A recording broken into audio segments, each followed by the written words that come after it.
Welcome to BuffaloRumblings.com. My name is Matt Warren. I'm joined today by Dan Kadar of SB Nation. He's our NFL draft guru. Say hi, Dan. Hello. How's everything going with the draft so far? Um, Slow right now. I mean, this is when it really starts to pick up. We're going, we're coming off the last week of the college football regular season, and the bowls are starting. So the draft stuff is really going to get going here, for the rest of December and then into January.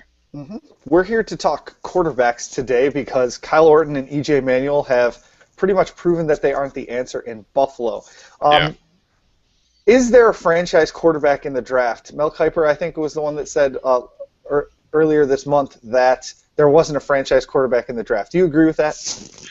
Well, it depends how you define a franchise quarterback first. I mean, if you're looking for the next Andrew Luck and you consider that a franchise quarterback, then no.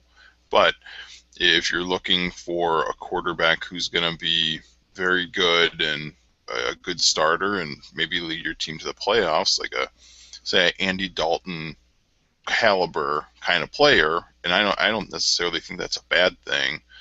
I think there is. Okay. The Bills don't have a first-round pick in the 2015 draft, thanks to Sammy Watkins, which can be an entirely different conversation on draft strategy and value and things like that. Sure. But it is what it is at this point.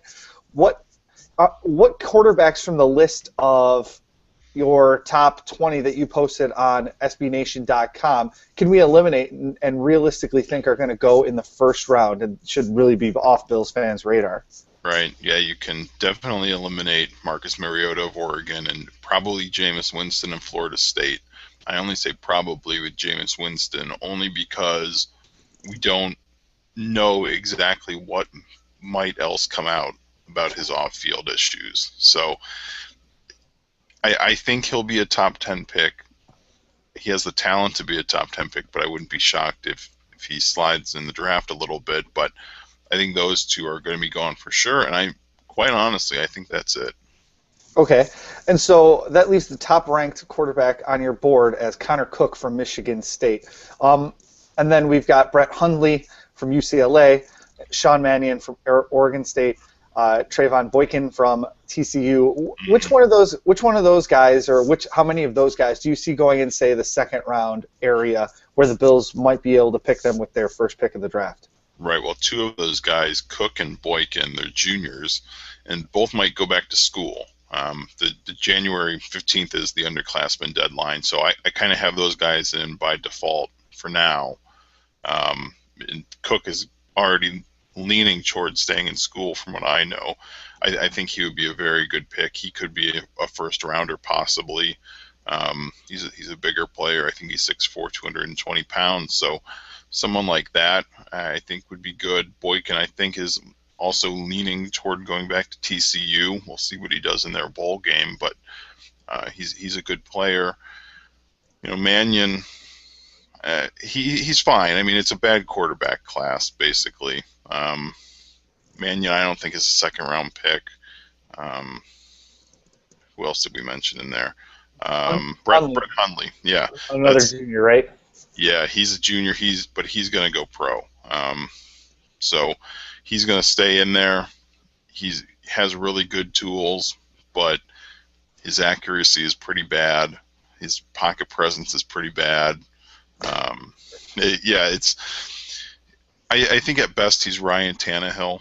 A guy who can get out on the move and do some of that stuff.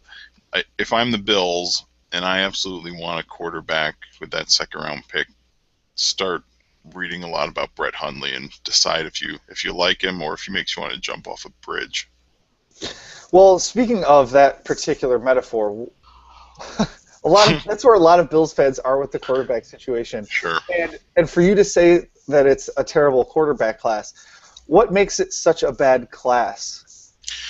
It looks like a lot of backups, basically. I mean, Sean Mannion is I think my 5th rated quarterback, but he's basically Derek Anderson 2.0, a pocket passer, and he's the 5th rated guy. So it's a bunch of backups. I mean, Shane Carden of East Carolina is further down the list. I like him, but I like him as I think someone compared him to Bruce Gradkowski, and I think that's pretty correct. So, I really uh, don't. I don't like these names that you're throwing out here, Dan. no, me neither. But it's guys like that who are in the draft. So it's a bad year. Guys just didn't develop. Bryce Petty from Baylor is probably another name to keep in mind. He had a back injury, that same one that Tony Romo had. And I just don't know how much that affected him this year, but he hasn't been as good, and his deep ball accuracy has always been questionable. But I think he and Hundley are the two guys that have the most potential, and the Bills should be thinking about. So, so is there any guy on this list outside of Mariota and Winston that you would feel comfortable even trotting out on opening day, like say an Andy Dalton wasn't he? Was Andy? Yeah. Yeah. So like trotting out on a second round pick on opening day. Definitely not Hundley. I mean, I just think he's a project kind of guy. I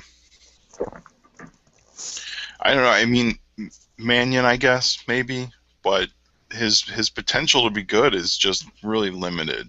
So, I mean, I hate torpedoing the conversation, but I would hate to have to draft a quarterback in the 2015 draft if I didn't have a high first round pick. So going back to when they drafted E.J. Manuel in 2013, that also was not a stellar year for quarterbacks when E.J. Manuel, Geno Smith. I mean, I think we all thought that at the time too, Sure. But in hindsight, it looks even worse, right? Are the Bills just getting unlucky with years that they're drafting quarterbacks, or is this something that you saw coming down the road a year ago? Well, the thing with writing about the draft in general is that you're always optimistic, and you think that someone's going to develop, and maybe they don't. I mean, before the season, I was very high on Hundley and Petty, and they didn't take the next step this season. So if they would have this, the quarterback class would have looked a lot better, but guys just didn't come along, and maybe the Bills just are unlucky when it comes to drafting quarterbacks, which is unfortunate. I mean, E.J. Manuel, he had the great Senior Bowl, and that's what boosted him. So maybe that'll happen again, this year. I'm trying to think of the guys who are already said they're going to the Senior Bowl. I think Petty has an invitation, but he hasn't accepted it yet. But Hundley's eligible to go because he's graduated as a junior. So I'd be interested to see if he goes, if that helps him, and it should. So the Bills just might be unlucky. Well, we know that that's true. Let's go back to J.P. Lossman, I mean, there's a pretty long list of unluckiness in the Bills quarterbacks, but they've gone about it a lot of different ways, trying to add quarterbacks via free agency, via trade, via the draft, from the CFL, for the love of Pete. But it's not like there's a one size fits all that every team uses to get their franchise guy in place. Do you think that looking ahead to this quarterback class a year ago may have, helped them pull the trigger on the Sammy Watkins trade? Like, that quarterback class, it might be terrible, and so if we give up our first-round pick next year, it's not going to kill us because that quarterback class isn't great anyway. Right. Well, considering the season the Bills are having, maybe, because chances are where the Bills end up in the draft is going to be somewhere in the teens probably. And Winston, if he doesn't slide in the draft, he's going to be gone at that point. And Mariota obviously is going to be gone. So you kind of take yourself out of overdrafting a quarterback in the first round then when one just isn't good enough. So maybe it will turn out to be a wise move. Who knows? Well, looking back at the wide receiver class, which is a conversation for a different day, a lot of folks are saying that it was the exact opposite, knowing that you could get pretty much the same production from, one of the best classes of wide receivers from all time. So is there anything else you want to tell us about the quarterbacks coming out in the 2015 NFL Draft before we let you go, Dan?